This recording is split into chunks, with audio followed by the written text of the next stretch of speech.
show on the road. Got it. Okay, let's go to season 1, episode 5, Time of the Monkey.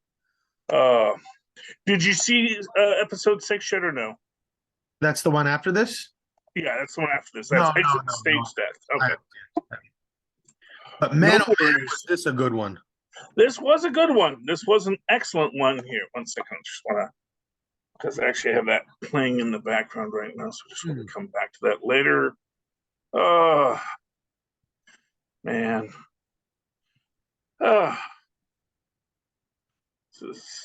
Come on. There we go. Yes, I'm sure.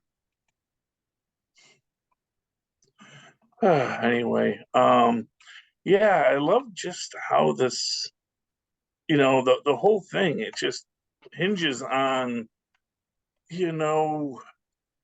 how people aren't always what they seem. That you meet this person and they just seem like a cool hippie chick, but actually, well, as we get down to it, not quite so much. Okay. Any ideology is easy to get taken away with, right? To go too far. Yeah.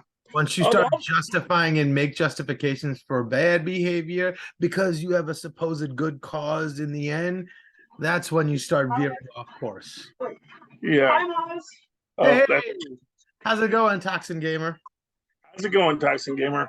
I think, is he still called that online, or was that like 5 stage names ago? Well, I think he says don't call me that. So okay, fair enough. So right, what's the new? What's the new? Do you have anything you'd like to be called, buddy? Or just call me Tristan. Just call him Tristan. All right. Yeah, no, he's being who he is now, and that's fine. I am who I am. I am what I am, and that's all what I am. Okay, let's get this party started. Avast me hearties, and welcome once again to Full Stream Ahead. I be your Captain Charlie, the Professor Esser, and with me as always is me first mate and skinny rich friend. It's Mozz. Hey Mozz, welcome back and welcome to Poker Face Season 1, Episode 5. Halfway to the end, Time of the Monkey. In a world without pity, in a world of capes and lunatics, gods and monsters, there are some people who know the truth. Charlie Cale is one such person. Working at a retirement home, Charlie makes friends with 2 rebellious old ladies who may have taken matters into their own hands. Our director this week is Lucky McCree. Ryan Johnson, Wyatt Kane, Charlie Peppers. These are our writers, but what do they write? Well, of course, Ryan Johnson created this whole mess. Wyatt Kane and Charlie Peppers, they're sharing that written by credit. That executive story editor who lords it over them all, that's Wyatt Kane. But hardest working person in show business this week is, once again, Charlie Peppers, story editor. The person that makes Wyatt Kane the executive. All right, man. This is a neat episode. What I really dug about it was that in every episode before this, the bad guy has been someone that we all didn't like, but also Charlie didn't like. This is the first time where she has to sort of confront a different sort of feeling. And I was like, oh my God, these ladies are so cool. I love them. Like, it's going to be tough for her to turn them in, but like, what is going to be it's like the very, very different beginning than every other one so far. So I was looking forward to seeing that moment. But Mozz, that's the thing. The devil is handsome. The devil shows up and looks like your best friend, man. Here she's just, she's just a happy-go-lucky ACAB kind of gal. And these are some older ACAB kind of ladies. But, sometimes maybe it's not quite as cool as it sounds. Because as you get into it, you realize, well, dude, I hate cops as much as anybody, but I'm not out there killing people. Right. And that's really what it comes back to, and it comes down to, and it starts off.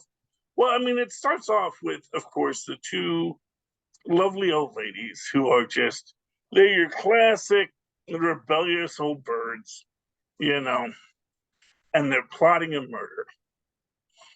And fun little detail in this, both women are wearing green floral patterns, which suggests to me that that's like they're planning, like if X, then Y, okay, if I can't do it and you've got to be the one to climb up, then you wear the green too. Yeah, it's gonna be. Although why it wouldn't be the other way around, with the lady with the legs goes into the bathroom and tries to climb stuff, right? Yeah. Why it had to be the lady who can't control her legs had to be the one to like do the Mission Impossible stuff? Well, to throw off suspicion, and B, because she's probably been working her arms every day of her life for the past 60 years. True. She, and let's face it, she's got them prison arms, man. Yeah. She was in there in Bedford. She was doing chin-ups every day. She can peg, she wheels herself around every day, she's. Yeah, exactly. So she knows the muscle, she knows what she's doing, and she does it. So she really is the one to choose. Still, if I was in command of this little squad and we had a mission, that's not the decision I would have made. See, and that's the thing. See, that is where I think you'd have made the mistake. Because first off, why is the girl with legs taking so long? Obviously, the girl who can't walk just as good a diarrhea as the next person. I mean, that's a fair cop. That's a fair cop. That was their whole excuse. I mean, I can see it from the perspective, but I think like the effect on the image of, it couldn't have been this woman in a wheelchair, that I think is far outweighed by the fact that it would be so impossible of a climb. Yeah, but she does it. She pulls it off. That's the thing. I mean, that's what it comes down to. We also get a lot of neat aspects of this, which is that we see how, the band, she's not charging her band, and because she's not charging her band, it's not transmitting, which is why she can do the switch out, which is important to the whole plan. And I love that you don't get the backstory right away. You just get that they don't like Betty. Betty, who is played by, that's a great old lady actress. Yeah, plays Betty. I've seen her in a commercial trying to feed meatballs. Yeah, that's Kay Callan. She has, I know she's been in a few things. I think she was maybe Martha Kent on something. She was she was Martha Kent on the Adventures of Lois and Clark. She was also in Knives Out. She was in any Adam Sandler movies? Was she the hip hop granny? Well, that's what I thought. That's where I thought I know her from. That was, well, it's because you got to remember that goes back a bit. So yeah, because we're only going back to 2013 here. Let's see all. Man, this girl's got a career. When did the Wedding Singer come out? That was to myself. It's a movie like kitschy about the past. That's now that moment where it came out is a kitschy part of the past that we like to think about. Yeah. So I mean, late 90s, mid 90s. Yeah, it had to be somewhere around there. Yeah, she was in Birdland. She was in Family Law. She's been in a lot of stuff. I don't see her. I'm not seeing it. I'm in the 2005s here. Midnight Clear. Yeah, I'm not seeing the Wedding Singer on her IMDb. So it could have just been a lady who looked a lot like her. Yeah. That's going back to 1985, where she was on Remington Steele as Martha Ryan. Okay, but she's a fun actress. She's been around the block a few times. Played a great naggy narc. Oh yeah, she was great in that with her Instapot, which is of course dark foreshadowing, because what is an Instapot but a fancied up pressure cooker. Anyway, so they kill the guy as they're at the zoo, and they make this whole thing because we see earlier where they don't want to go to the zoo because they think it's stupid and a childish activity for grown-up women and adult men. Well, where they set the plan afoot to do the conspiracy, right? They alert the person that he's dead in that moment. He's been dead for a while, but now they want to set everybody else in motion to go chasing. Oh, exactly, and that's the point. Is that, and of course, you know, they're doing it when everyone's at the monkey show, which is at 2:23 and 2:23. You know, which is just that's some great clever Hans stuff there. I love it that everybody else in the town's like, oh yeah, that monkey, she's so smart. Yeah, well, you know, and of course it's ironic they call her a monkey. She's not a monkey, she's an orangutan. She's an ape. She's an ape. And actually I think because it's got that like enlarged face, I actually think that's a male orangutan. You very rarely see those in television. So right. You know, usually when you see an orangutan, they have a much smaller face, and that's a sign of being a female.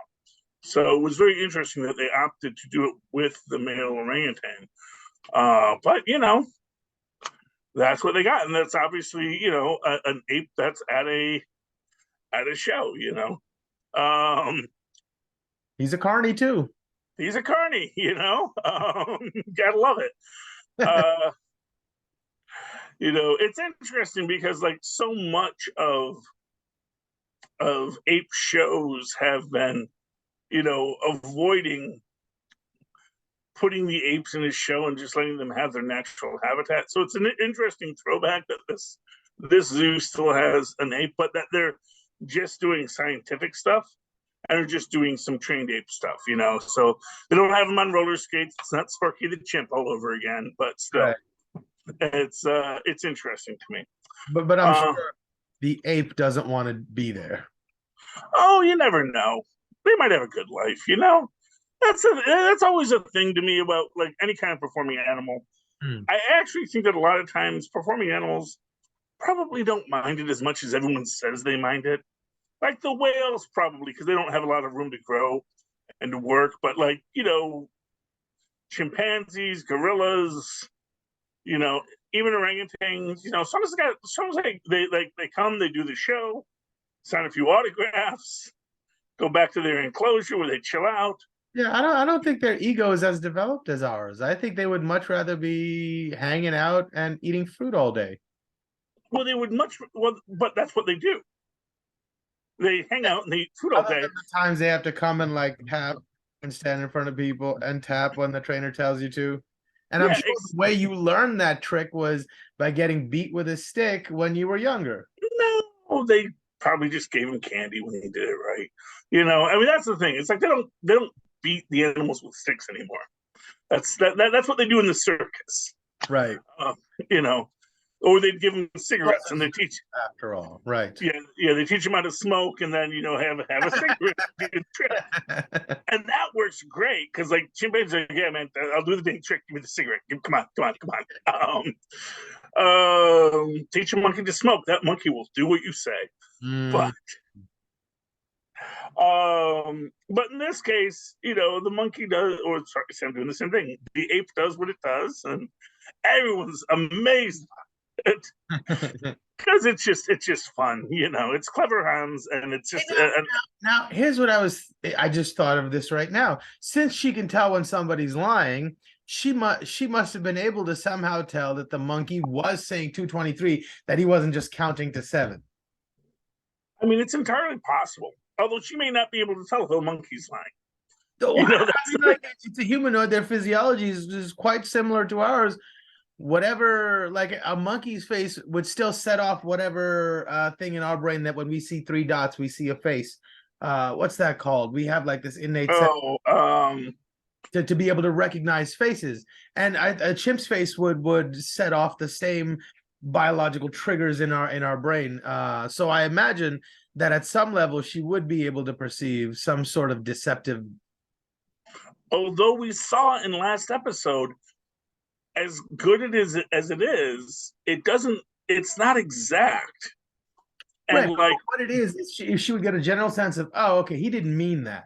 Right. It has no, nothing to do with specifics or well, no, because so remember when the guy in last episode said, "I'm not a narc," and she's like, "I believe you, I believe you," you know. So in this situation, it's a question of what is the lie when she asks Melanie what time it is, and Melanie does the knocking, and then the trainer says, "That's right, it's 2:23." What is the lie? Because the trainer is saying that's right, it's 2:23, and Melanie is making the knocking. So yeah. I mean, it's one of those situations where it's like everything kind of comes along and is right where it needs to be, that you don't see it because everything stacks on top of each other. We have Simon Helberg in this, which is great. Nice to see him from The Big Bang Theory. Okay, that's where I'd seen him before. Yes. He is breaking out of his nerd role playing an FBI agent, which is actually kind of cool. And I like that he's, kind of disappointed that he's in witness protection. It's just, never mind that I speak fluent Urdu, Which I thought we would get some of that because that's what I speak. I know, but there's no one there for him to speak Urdu to. It's like, yeah, I thought maybe there'd be some gag or some goof where he would have to use it, but no. well, maybe next season. Yeah, because I'm sure he's going to be back next season. I think he might be back this season. He's like the biggest ace in her sleeve right now, is that she has an into the FBI who would definitely take her call.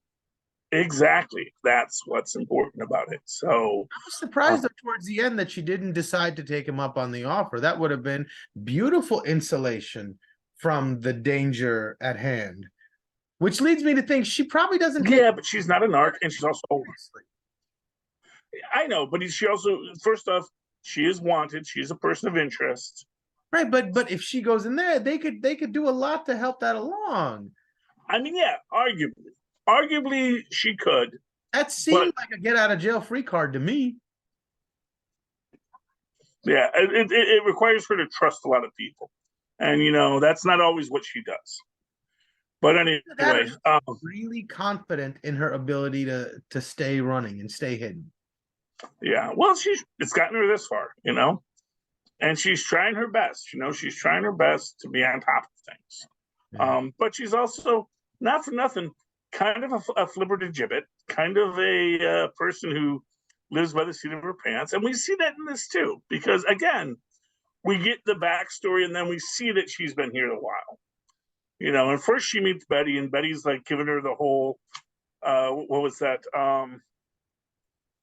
The thing where they show all the different groups of people in the high school, but now it's just for the old folks. So, that's those are the statue kids.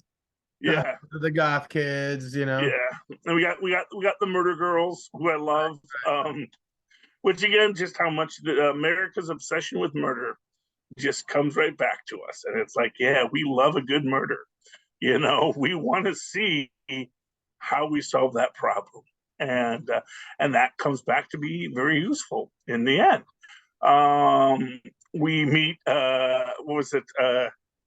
Gonorrhea Gary, I think it was. Yeah, but anyway, Pervert Pete. Pervert Pete, that's right. Incidentally, had the chlamydia. Yes, actually, I think it's Pete who has chlamydia. Right. And not for nothing. I mean, you can make jokes about it, but that's old folks' home, man. Hey, nobody's getting pregnant, so no condoms needed. Everybody's just having fun in the last days of Rome. Oh, what? I might die a little bit sooner if I get chlamydia. Oh goodness, sorry. Good for them. good for them. Exactly. You know, it's like, have some fun in your last days. I don't care if you call me pervert Pete. Yes, exactly. And you know what? To be fair, the people that want to be with him, Right. they're just as happy to be there. You know, Right. they know who he is, they know what he does, and you know they're dang grateful for it. You know, Right. I mean, he's If- not the only pervert there. He's probably the Yeah. loudest one there. he fancies himself a fancy player, man, and he's gonna hit on the younger kids. But obviously, they all like, you know, really, sir, please. That's not what we're here for. And I do Spur. yes, yes, Natasha Leone. Who it's funny if you actually go to her IMDb and you actually look at her photo where she has her hair done nice and all this kind of stuff. It's like, wait, who is that person? Because that does not look Right. like our Charlie Cale. But that's good. You know, she's played a bunch of rumpled ne'er-do-wells for a while, and that's okay.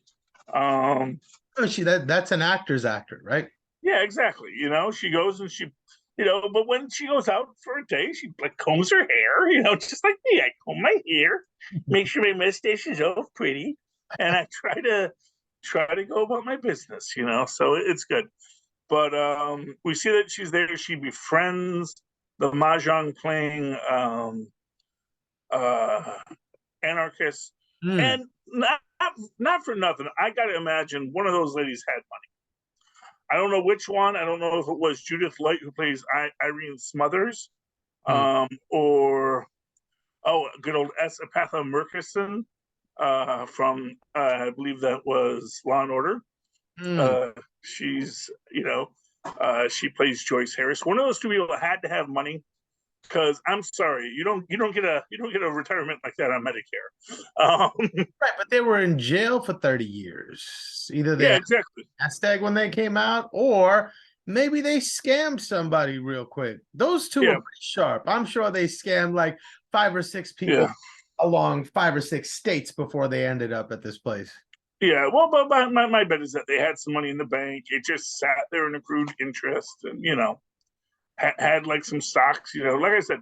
By the way, big shout out to Judith. Would have taken that money for domestic terrorists. They're like, screw you. We're taking. Not bad, man. Not bad.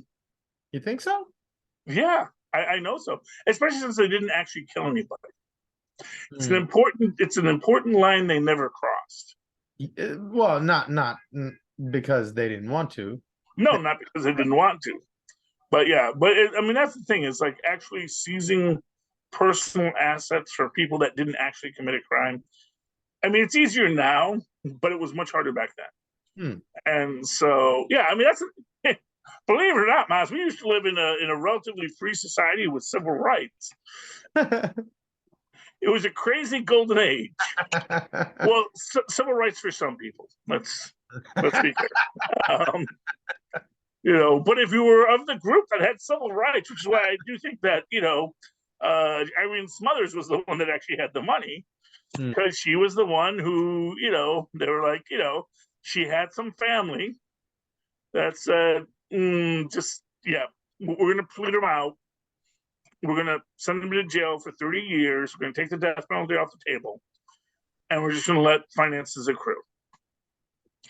And they are talking about Gabriel, who, of course, was their ringleader. Although I do wonder how much of a ringleader he was.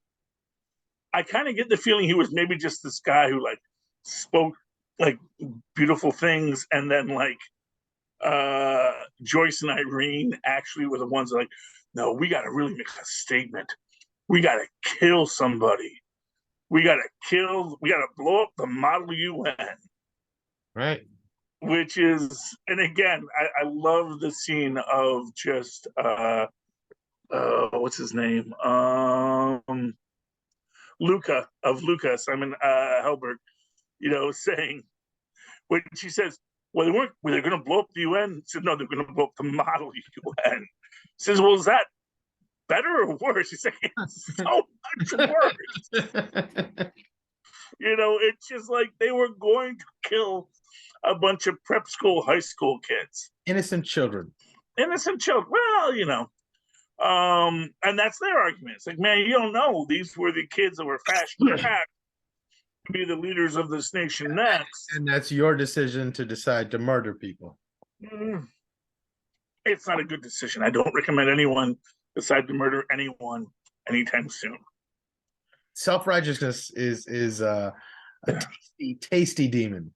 Oh yeah. Well, of course, it's Satan's favorite sin. It's hubris. The minute you think you are in the right, that's when you just start thinking you can do no wrong, and that's speaking of which, topical stuff, Pat Robertson died today. So he is finding out even as we speak if he was right or if he was wrong. So here's to you, Pat. Hope it works out somehow for you. Moving right along. But as it goes, we have this story unfolding, and we do see how they committed this crime. We do see how Charlie tracks down everything. It's like, oh, okay. Well, first let me go to the murder people. It's like, yeah, if you're gonna murder somebody without a trace, how'd you do it? And they just start rattling off things. But they come back to the one that's a gardening supply. It's like, oh yeah, sodium nitrate. That's your body produces it. It'd be really hard to track down, And then she goes talks to the gardener. He's like, yeah, man, I don't know what she's doing with that stuff. She gave me the bag of weed. I gave her a week's worth. Then she came back next week and asked me for more. And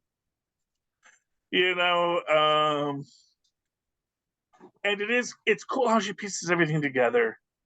And she does call Luca.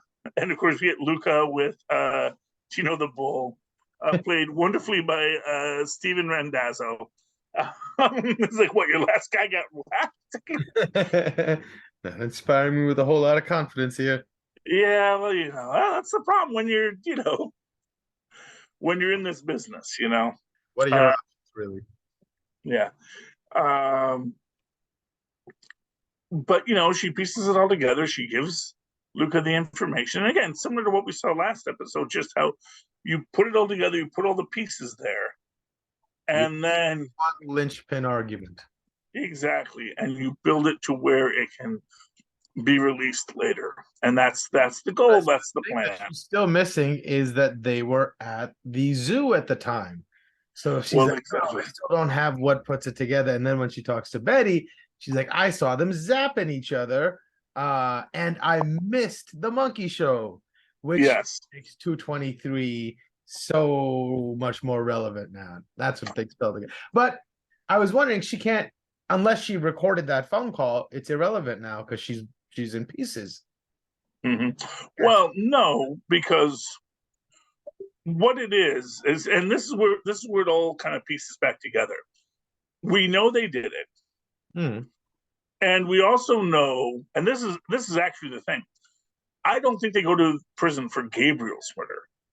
I think they go to prison for Betty's murder, because this is the classic Columbo shtick, is that the first murder was planned, the second murder was sloppy, and that you're gonna make her Instapot blow up in your standard method. Right. It's like, we know this is there. Yeah, we know who you are. We know what you did. And they may plead out to get another 30 years in prison, and they'll be dead by then. It's they go to different prisons. That would be.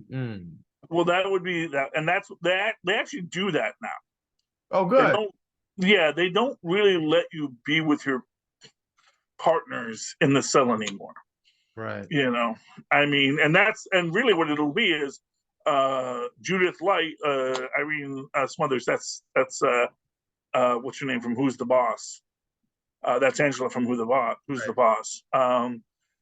She'll go to a convalescent prison because she can't walk. Whereas, as Merkinson, she's going to she's going down the river, man. It's well, at least we know she can fight. Yeah, well, and that's actually the weirdest thing for this whole thing is just how much they beat the heck out of poor Charlie in this. And again about how poorly planned ahead Charlie was in this. She's Right.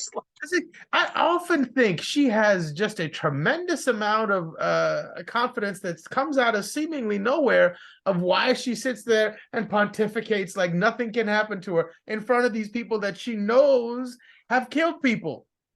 yeah, but I'm sure a lot of it is just, well, they're just two old ladies. What are they going to do? Oh, they killed an old man. They killed another old man.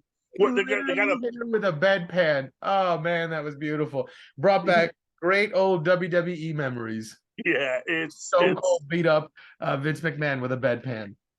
And that's beautiful. I mean, that's why this show works, you know.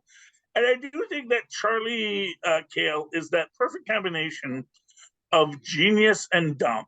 That where she's making bad decisions and she's doing this, but she's also super impressed by her own intellect because she does figure it out. And I'm sure she is like, she's got eidetic memory because you see her like things. She's got that synesthesia stuff where she's seeing and hearing things, and everything forms a pattern for her. But at the same time, I think that sometimes she forgets that, oh wait, these are murderers I'm talking to. And I literally thought the FBI agent was going to be like in the kitchen or something. She was just waiting to say the word and the guy would walk out. But no, she was truly there by herself. And her exactly. They even make the point, like, are you wearing a wire? You know? Right. And she's like, no, I'm not wearing a wire. We're just talking. Anyway, but yeah. And then you know, they arrest them. We get the card exchange, which is very nice. There's the whole thing about, you know, give me a call if you need me. And she's like, hey, did you get my email about Kaiser King? It's like, wait, who? It's like, I sent it to FBI at fbi.gov. And he's like, I don't even know if that's a thing. But she can reach out to him anytime and tell him the story over the phone. Well, exactly. That's the point, is that she gives him that. He does what he's doing. And then we also find out that they bombed the golf cart. Because that's how just desperate these women were, you know, and which also makes you wonder if they just wanted to go back to prison. And that at least in prison they knew who they were, you know. But they might also get the death penalty for this, so we'll see what happens. Yeah, I mean, at this point, right? They blew up Betty. Yeah, they blew up Betty, and that, like I said, that's going to have fingerprints on it. That's going to have a whole thing. Yeah. Mozz, if people, well, actually, can we pause real quick? Yeah. Thank you. So, any final thoughts on tonight's episode, Mozz? No, I think we got to pretty good. I really enjoyed this episode, just because they made you really like these people at first, and then really, really want to see them get theirs. And we got a great little fight scene, just like old ladies fighting. It was kind of slapstick, kind of like, but gritty too. I thought they handled that really, really well. I agree 100%. So, folks, if you like this show or if you hated it and want to tell us so, why don't you write us a letter at CapesandLunatics@gmail.com. That's CapesandLunatics, all spelled out, at gmail.com. And give us a call and leave us a voicemail, which we can play on the air or read your email on the air with your permission at 614-382-2737. That's 614-38-CAPES. Likewise, go down into our show notes, click on the link, linktree, linktr.ee/CapesandLunatics.